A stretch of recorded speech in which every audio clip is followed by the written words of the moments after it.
So today is day 4 of trying to teach Pippa to put her head down to accept a bridle. So she's just eaten her dinner. She's hanging out with me outside of her stall. I like my horses to kind of stand and hang out at liberty. I don't like to tie them or make them stand. I think that shows a lot of respect and kind of tells what kind of relationship you have if they're willing to stand with you. So today I'm going to try to incorporate Pippa putting her head down while accepting the halter, and we'll see how that goes. I'm going to ask her to put her head down. That's much better than what she usually does. Usually she would just kind of be resistant, stand still, stand quietly, but have her head up.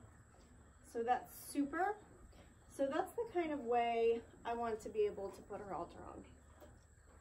It's much easier to have them put their head down to put their halter on than it is to be fighting and fidgeting, especially if you have a tall horse. I'm not very tall. Thankfully, she's not very tall. But if she was, it would be that much easier to be able to put her halter on and then put the bridle on.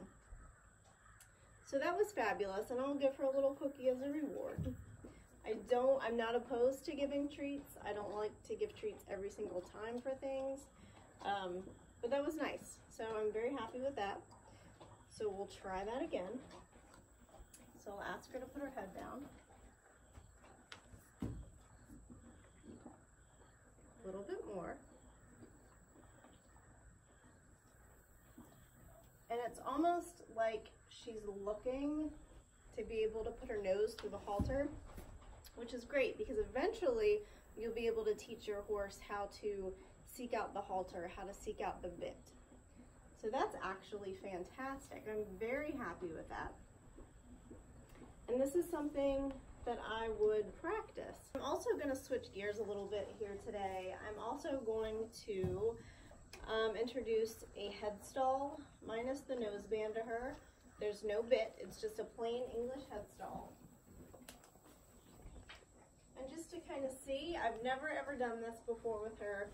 This would be the same thing I would do if I had a young horse for the first time.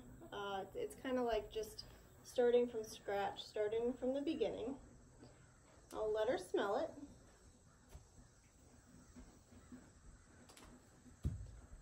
And I'm going to ask for her to put her head down. She's not quite sure about this, so she's kind of putting her head back up there for a minute, but not in a rude way. She's just got these hangy pieces of leather. She's not quite sure what to do with that. So I'm going to take that off. And I'm going to ask her to put her head down. And I'm going to take this and I'm going to come at the top.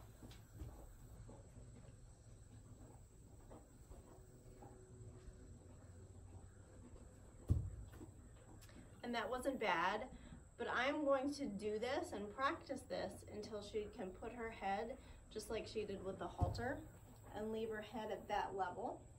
So it might take a little bit of practice. She actually might need a larger bridle than what I have here. She's a small horse, but has a decent sized head.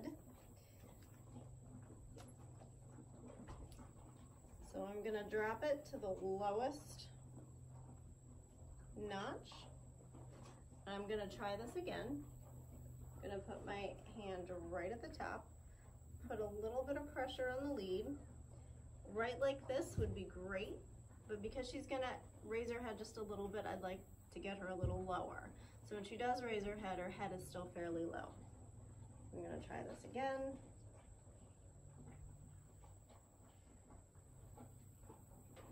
She raised her head a little bit, not real sure what she's doing or what I'm doing.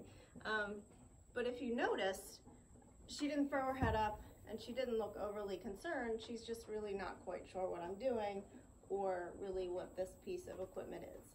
Like I said, I know she's been bridled in the past, not well, and I know she from what I've gathered, had only been ridden in a curb bit, so, or a shank bit. So she's not really been used to anything kind. So I'm gonna see if I can get her to do that one more time. I'm gonna ask her to drop her head. And I'm gonna leave the rope halter right on.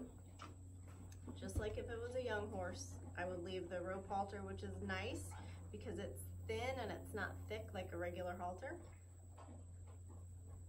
So it's not as cumbersome on their head. I'm gonna ask her to drop it a little bit more. I'm gonna come up, over, and I'm happy with that.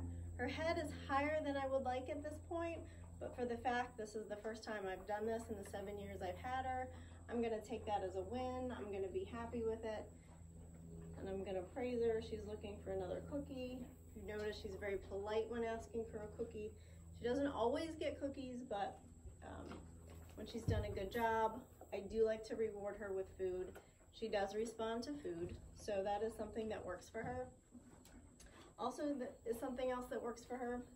Sometimes she'll turn her rear end to me just because she wants to be scratched. She has certain places where she likes to be scratched, and because we have that relationship, she's not being rude, she's not being pushy, she just wants me to scratch her itchy spot.